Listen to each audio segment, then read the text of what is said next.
So, thank you for joining us. So I'm going to start with Mishu. Thank you for coming. Did you want to quickly introduce yourselves over and above what Mike just did? Or? Yeah, I'm Mishu Tasneem. I'm the director of our HHS Digital Service team working with U.S. Digital Service. I've come here by route of being an engineer previously, product management, and now I'm serving CMS on several of our interoperability and data sharing initiatives. Okay. Good morning, Larry Tabak. I'm the Principal Deputy Director at the National Institutes of Health. The Principal Deputy Director does everything that the Director doesn't want to do. Yeah. So, glad to be here. Good morning, I'm Tom Cantalina. I'm the Chief Health Informatics Officer for the Defense Health Agency, which is basically all three services pulled together to run the military treatment facilities. I'm a family physician by background as well as former computer programmer. It's kind of how I ended up in this position. In my job, while most people think I'm Mr. MHS Genesis, which is rolling out our new instance of Millennium and Dentrix for our hospital systems, I'm also looking at a lot of our data restructuring and engineering as we move forward. And I am Brenda Blunt, Director of Health at Customer Value Partners, or CVP. And I really focus on bringing the health SME, or subject matter expertise, into our technology solutions for our clients. I'm a nurse by background, but also managed projects at CMS and implemented IT systems there as well. Thank you. So my name's Andrew Underhill. I'm just here because I have a funny voice. CTO of Government CIO. So start with you, Mishu. Let's talk about human-centered design and how that fits with policy in your work. Sure. One of the things that we always try to engage with our partner agencies is to make sure we understand the why around why we're designing policy, why we're implementing a new IT system. So we've really introduced this concept of human-centered design at CMS, where we work very closely with them, also at VA, Department of Homeland Security.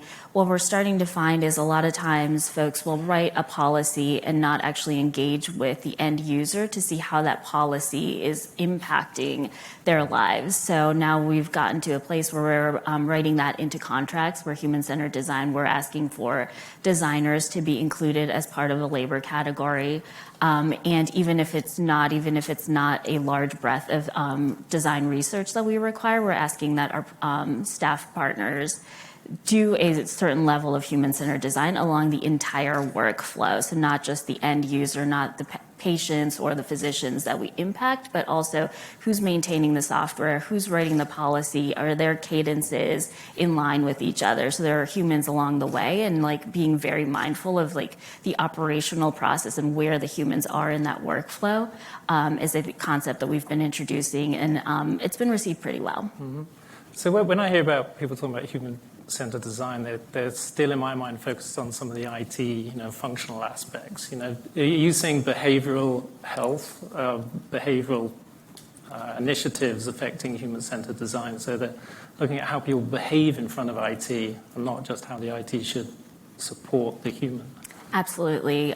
We a lot of times get into places where one office will go and buy a new technology because that's new technology, they got a contract for it, they bought it, and then they realize that their downstream users are using something completely different. I see this all the time with people that are like, well, this is a SaaS shop and this is an R shop. Now we have to create this other shop in between that's going to do this translation in between, as opposed to if they had just, talked to everybody prior, you would have picked your solutions accordingly, allowing for notebooks or other tools to sit on top of it so you don't have to refactor every time someone goes out and chooses a new technology. We're an adaptive race, right? Mm-hmm. Yeah. Okay, so how we were talking about the Strides initiative earlier and how that's changing the landscape in terms of the IT that supports it. Would you be able to elaborate on that for the audience? Sure, happy to. So let me just to start, tell folks that the NIH is the largest public supporter of biomedical research in the world. And we span from most fundamental discovery all the way through clinical trials. About 15 years ago, I had the opportunity to speak to the chancellors of the University of California system, and I was supposed to blue sky. And the blue sky was biomedical research is entering big data. And they laughed. And I found that an odd reaction, but it turns out that most of them were astrophysicists. And so they sort of poo-pooed the biomedical research entry into, quote, big data. Fast forward to today, and biomedical research is now very much mainstream in the so-called big data revolution. So STRIDES is really one way that we have tried to engage and enable our biomedical research community. This is a partnership with AWS and Google at the moment. We hope to add additional partners. It allows us to access storage, compute, and most importantly, training and the most modern cutting-edge cloud opportunities. We've been able to move about 30 petabytes of biomedical research data into the cloud already. That makes it probably the largest biomedical research data set. What we're now doing is working through the ways of computing across very disparate sets, things like genomics, things like imaging, things like electronic health records, all the things that everybody aspires to do, but still, finds it challenging. So by partnering with the private sector, we really are able to move our agenda forward. It's not something that we can do in isolation of the private sector. Cool. Thank you. So, Colonel, from the MHS and the Genesis perspective, how do you see data analytics transforming how EHRs are used? I think I'm going to start with a little story on how data can transform the way you care for a patient or improve the patient experience. Something that we didn't realize just a few short years ago was possible, and we're starting to get in now with this project. I like to think data as sort of the red blood cells of an enterprise. They bring oxygen everywhere, yet if they're by themselves, they mean absolutely nothing. So with that, I was at one of our larger facilities. They were having a problem with patients calling in and getting appointments. In fact, their average wait time on the phone line was 18 minutes, if you can imagine that. And in some ways you can, in other ways you're like, that's ridiculous in today's modern world. And they had been trying to throw all kinds of things at it for the past literally 5 years trying to fix it. And they were just about to let a contract to hire 5 more people. And so I said, let me take a look at it. And I said, well, what's the data showed? And they said, what data? What do you mean data? Now, granted, we didn't have a nice integrated system like we have today. We had data in multiple different places. So we took a 2-step approach, and I won't go into all the details. But the first step, looking at the data and identifying what the problem actually was, we decreased it to about 5 minutes average wait time. And I said, well, what about the other 2 data sets we need to look at? And they're like, here's the EHR system that's showing you the appointment system. You should have enough there. I said, no, that's not human behavior and how people interact with it. That's what I need to know so that we can focus things. So we added the second set of data, created a standard dashboard or monitoring system so that we could target our efforts on what we needed to prove and restructure things. And by February, 6 months after we started the project, our average wait time was 28 seconds. And it stayed that way for the 4 years I was in command of that facility. Because we kept that data flowing and integrated so that people could use it to make sense. And I think that's where we started to realize us as the MHS and as a health system, 3 services really doing the same thing, needed to start standardizing the way we took an approach to the use of data so that it wasn't just at one MTF, military treatment facility, or one hospital, that you had 28 seconds, yet you go to the next state and you're at another facility and it's back up to the 10 minutes. We need to make that standard so no matter what door you walk in or what phone you pick up to call for an appointment, it's the same thing. And that's really where we're driving with this standardization around MHS Genesis going forward. How is that being implemented, that standardization across? So do we have another 3 hours? In 3 words. I'll try to keep it short. The really bottom line is when they did the acquisition memo and designed how they're going forward, they did something they never did before, is they said, we will have a single voice of the customer. We will have a functional champion that will say, this is what we need, and you need to make sure you live up to that, and it's a senior clinician. It's actually a 2-star general. My boss, General Payne, is the current functional champion. I'm the deputy functional champion, which drives the technology to solve the problem, which is caring for patient, helping the user care for patient. So that's really been the pivot point. So instead of each facility or each service or the multiple voices coming at the vendor saying we want it this way or that way, it's one voice. work through to say, this is what we need, so they can target their efforts to make things better. And then we have stood up since that time my office, which is the Office of the Health Informatics, where we started to realize we do need to integrate people, process, and technology. You can't do one without the other two. The moment you step away from any one of them, it starts to fall apart, as you pointed out very clearly. So yes, everybody wants to focus on the shiny object, the shiny object syndrome, as they say, the technology, but that's usually not the issue. It's usually either training the people and getting them to understand, or standardizing the workflow, the process, the sequence of events that need to occur to care for the patient. So it's the same everywhere you go. And that's the one thing, probably the biggest thing we've uncovered with this project is even within one facility, the variation was so huge, it's no wonder we couldn't fix anything. You can't improve random. So you have to create a standard, and then you can start creating that constant process improvement. Have a baseline to improve, right? Exactly. Right. So I think you mentioned something interesting. It's the people. The people are staff, nurses, doctors, patients, veterans, caregivers. There's a lot of variety there. Dr. Blunt, your focus is on people and the EHRs. How does analytics help support the new future of patient-centered care and precision medicine? Or how do analytics help the person? So when done well, analytics supports healthcare delivery by really effectuating the analysis and augmenting what providers know. So what nurses know, what physicians see, what home health aides see. The technology, again, when implemented based on the people and the actual use cases for that implementation, the technology augments that. It streamlines care. It gets the right care at the right time. What we fail to do a lot of times, though, is have been mentioned, we implement technology solutions without looking at the end users and the impacts that we really want to get out of it. We hear, let's implement an AI solution. Let's predict readmissions. Well, that's great, but have you thought about where you're going to use that information, who's going to use that information, and how are you getting that data to that person? Whether it be an alert to a patient's family member or an alert to a primary care physician, that work stream is going to look different, and how that information needs to come in is going to look different, as well as the sources of data going into that model. So there's a lot based on social determinants of health, genomic data, a lot of past medical claims, so places where CMS and other payers, their data can come into play, wearables, Internet of Things, all of these data sources, if we can merge them and we can put them together and create solutions based on the people throughout the life cycle. So the data scientists who have to analyze the data from the beginning, those who are going to have to do the O&M of the systems and the algorithms moving forward, as well as the health systems, the payers, and ultimately the patients and families. What does the data mean to them, and how do they want to receive it? So what technologies are really impacting the patient, today, and which technologies do you feel are failing right now and could be improved?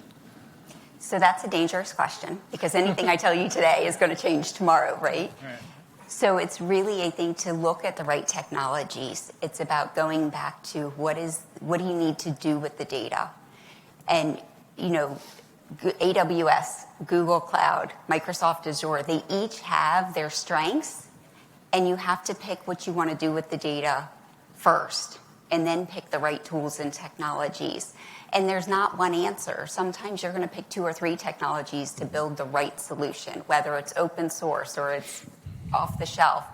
It's variable, but that's where identifying your end users, identifying the people along the way is really important to picking the right solution, and you're not force-fitting a solution into a scenario. Right. So back to you and to that point, how do we identify the emerging technologies that are going to fill the gaps that maybe are out there today? I absolutely agree with that. It's focusing in on a technology is where we see people tripping up, as opposed to focusing in on the concepts of data sharing and the availability of data. If anyone here is a photographer, the common saying in the photography community is the best camera is the one that you have with you, right? Not the fancy one with the $10,000 lens. This one here. Yeah, exactly. It can be that. It can be a wind up. It's whichever one you have with you in the moment. So the best data data is the one that is available to you. If everybody is building data in their own silos, you have no access to that data, and it is basically defunct at that point. You might as well just not build technology on top of it. So I think the most important thing to consider with data is, I am using this data and like ingesting it or putting it out downstream. Who is using that data, and am I making it easy for them to use that data? Is really like the biggest driver that I can think of. We all build technology, and there's always a shiny thing coming up. There's AI, there's machine learning, now there's robotic process automation. But just stepping back to say like, okay, like here are the things that I can do with my data, but am I making that data available? One of the things that we're learning is like, while we're starting to build out APIs at CMS, taking this claims data, we are piloting with APIs and sharing that with the doctors' EMRs so that they have access. But as we start to do these pilot integrations, we're realizing different doctors want to see different things on their screens. And so being the technologist in the room, you have to kind of take a step back and say, you know what, I can't solve this for you. I'm going to make the data available to you, and you should solve the rest of the problem for yourself, because everybody's problem is unique.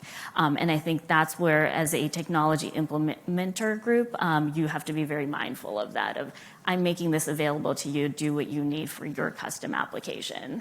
And I'll just add to that, one of the things that we do and really focus on is doing an assessment at the beginning of a project. So make sure, we have the statement of work across government. We know there's a statement of work, but then there's a lot of unstated needs. Then there's, what does a client really want?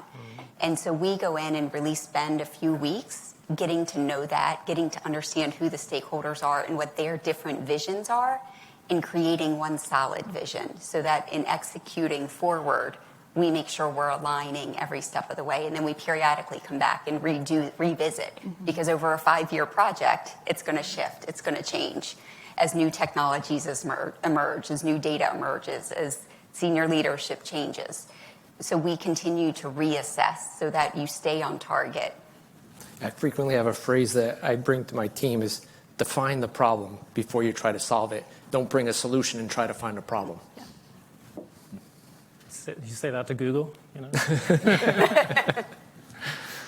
So I was wondering, how do you prioritize all the work that's coming in? Because as you're engaging the population instead of a requirements analyst or a business analyst, you've got so many different perspectives and lenses, views of the world.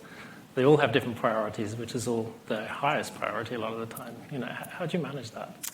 I think what we try to do is really, how can you incrementally increase that, instead of collecting all of the requirements and spending 6 months collecting requirements, and then you go out into the field and realize that like 90% of the requirements are defunct. Starting out with doing user research at the place where they are doing the work is probably the most critical. And then you identify what the blockers are, and you prioritize based on, if I unblock here, you can continue that stream of work while I unblock something else. That's sort of the process that we take for prioritization. But I think meeting the users where they're doing the work is where you get this like contextual awareness. I'll give a story about like the quality payment program. When the MACRA Act was released, we were told that physicians have to submit their quality information to CMS. The folklore was that we have to talk to physicians. All physicians have to submit this data. When you go in and you start talking to the users, physicians are like, I don't have time for this, right? I have 3 minutes with my patients. When I have 3 minutes, I'm not going to spend 2 of those minutes, writing down my quality metrics and submitting that to CMS. You dig a little deeper and you realize it's actually their billing offices that are doing it. You start talking to the billing office and they're like, I don't want to do this one patient at a time. I want to do this at the end of the week on a Friday report and send it in bulk, right? So that immediately changed all of our technology solutions and implications for that. Had we gone and written the requirements up front, we would have absolutely missed the boat because our end user was different. Are we using any analytics to help support that process? Once we collect the data, yeah. Okay. And I think that is one really important thing. A lot of data initiatives that we take on, we collect all of this data, we look at it, and we're like, oh, this data is garbage, there's data quality issues, and then we throw the project aside. I think the key thing is, yes, your data is garbage. Now what do you do to increase the quality of the data? Because the first time you look at data, it is going to be nonsense. You're going to realize where there are no standards. You're going to realize the operational issues that resulted in getting that garbage data in. What do you do with the process? Like you were saying, process, people, and technology have to be coupled. Looking at your garbage data is the first step in like identifying and diagnosing where the process issues are. So don't throw away garbage data. It is valuable. Well, it all has meaning, right? Even if it's garbage. Indicates some other problem. Absolutely. Okay, so moving on to NIH and the analytics initiatives that you have over there. How is data analytics helping with with NIH's initiatives? Well, now I need the 3 hours, but I won't. So let me give you a couple of examples. So when you're born 100% human, and when you die, you're 90% bacterial. So what that means is that you are really a superorganism. Your humanity coupled with the microorganisms that inhabit all surfaces of your body, inside and outside. We call that the microbiome. So if you think of the complexity of the human genome and now superimpose upon that hundreds of thousands, if not millions, of different microorganisms, many of which are unknown. They've never been cultivated before. And now you have a massive analytical problem. And we use these approaches to deconvolute all of that. So you can, for example, by sequencing all those unknown microorganisms, interrogate databases and decide what the lifestyle of each of those microorganisms is. Why is that important? Your microbiome may be affecting your normal physiology. It may be affecting what medical interventions you're taking. It may be affecting your immune system. There are all sorts of things it could be affecting. And without the analytical tools that we now have at our disposal, there's no way that we could even think about attacking that. I'll give you a second example, one which is relatively new. If you think back, those of you who were tortured by introductory chemistry, chemical space. So you remember learning about some carbon bonds and oxygen and so forth. The chemical space is vast. It's about 10 to the 60th, but we only know an infinitesimal amount of what that chemical space looks like. And as we search for new interventions, we've got to be able to interrogate that unknown chemical space. Well, the traditional way of doing that is round up a bunch of friendly organic chemists and set them to work to create bizarre new compounds that may or may not have any value added. We can now do that through simulation, through artificial intelligence feeding back on itself and learning whether or not a particular potential synthetic pathway makes sense or not. And by doing the whole thing in silico, you can rapidly move things along to the point of then being able to engage your friendly medicinal chemist to do some, fancy modification.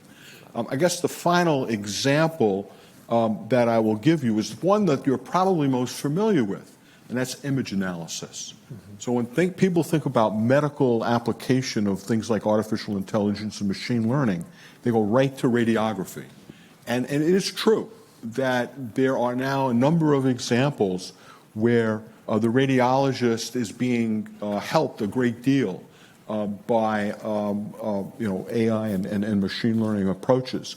But that will go well beyond just simple radiography and will venture into CAT scans and PET scans and MRIs and so forth. So we're not ready to give up radiology just yet, but as an adjunct, these are very, very valuable things. And in common with my colleagues on the panel, the key to that is great curated data. If you hide and hoard the data, it's of no value. If you make the data findable, accessible, and usable, then you really have the opportunity to move things forward. So that's just a few examples of some of the things we're using. Yeah, how are you sharing that data with the community? Because I used to work for an image analysis company, and behind the big company name, there are two people looking at the data, Right. building the algorithms, doing the segmentation and whatnot. So, if you free the data to the community, I think there's some huge advantages. So we have now created public stores where data can be deposited and interrogated freely. Obviously, where we have patient identifiables, you have to have a second level of consideration. But even in that circumstance, once vetted, there are ways of sharing data in a way that heretofore we had not been doing.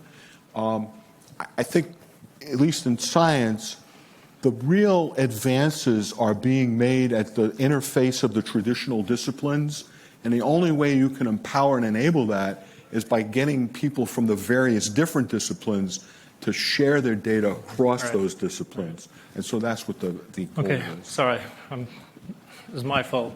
Moving on. Data analysis in Genesis. Where do you see the advances for patient care occurring? Oh, I see a lot of advances because what I like to say about data is it's only as good as it reflects reality. If the data says something, then what's happening at the bedside, we're not going to be able to improve care. I want to go down the path he was on in defining variables. That's the exciting stuff. But the practical application is if we're not collecting data correctly, no matter how we analyze it, we're not going to improve the way we practice care. So as we go down the path of MHS Genesis, now instead of having 7 different systems, we now have one system that pulls the data together. And instead of having multiple different parties affect the user interface and the way the data is collected, we have one process for that to occur. So I literally have a team that's focused on, okay, how do we interact with the user as they're caring for the patient and collect that data set? And then I interact with the team that's analyzing the data set, and they say, well, this is what we're seeing, and I'll go back and say, is that reflecting reality, and what do we need to change? And I'll literally change a drop-down in a week to improve the quality of the data that gets brought in so we have a better analytic platform and just keep that cycle going to improve the quality. And this comes out a real quick historical story is, HEDIS metrics is a big measure of outcome. It's become a standard throughout our industry. And when I was at a much lower level, running a clinic, we would always be beat up on our HEDIS measures. Yeah, I would look at my team and what they're doing and the measures we were looking at. I was like, but it looks good in this set. What I come to find out later is the data set they were using to calculate the measures at headquarters was pulled a completely different way than the data set we were using to manage our patients. So you were basically fixing things over here, but nobody over here knew it, and so you're being beat up. Everything was a nail, or everything was a nail because all I had was a hammer. So you felt like you never made any progress. So we transition that, and now the data that we collect to work on managing the individual patients is the same data set that the analysts do to build the HEDIS metrics to give you the scorecard on how you're going, rather than 2 different ones, so you can actually see progress moving forward. Yeah, thank you. So one of the big problems with research in the past is being able to get that to the clinician in the clinical workflows. So Dr. Blunt, what are we doing to change and enhance the clinical workflows and to make, so there's impact on the patient from all the research that we're doing? So again, it comes back to how are you designing the system and implementing it, right? And I would argue HEDIS measures are great. CMS has a whole host of other quality measures that we report on, and they serve our purpose. So I'm definitely not saying that. But to the patient sitting on that bed, they don't care what your HEDIS scores are.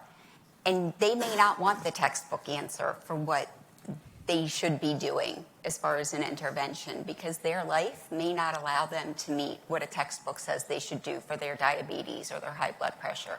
So at the end of the day, the clinicians still have to have some ability to look at the data, understand what's important, what the data is capturing, but ultimately customize that plan of care for that patient sitting in front of them. And we need to get back to focusing on patient-centered care.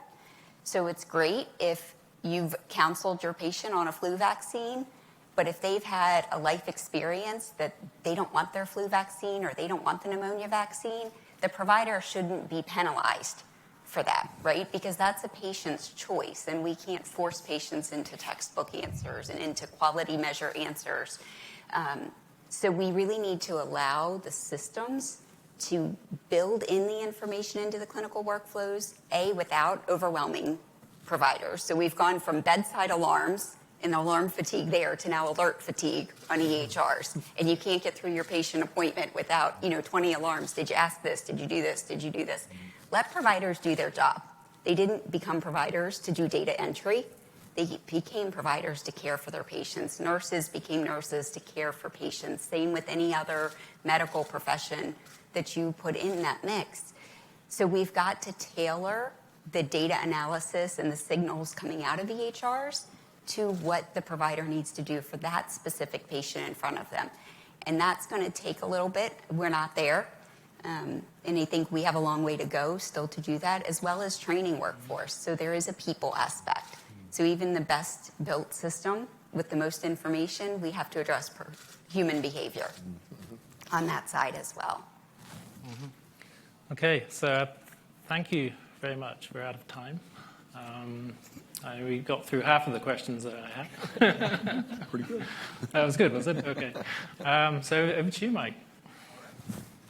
You got it? All right. Well, thank you very much. Yeah, can we get a round of applause? Fantastic panel. Fantastic group. I really appreciate it. Yeah, thank you so much.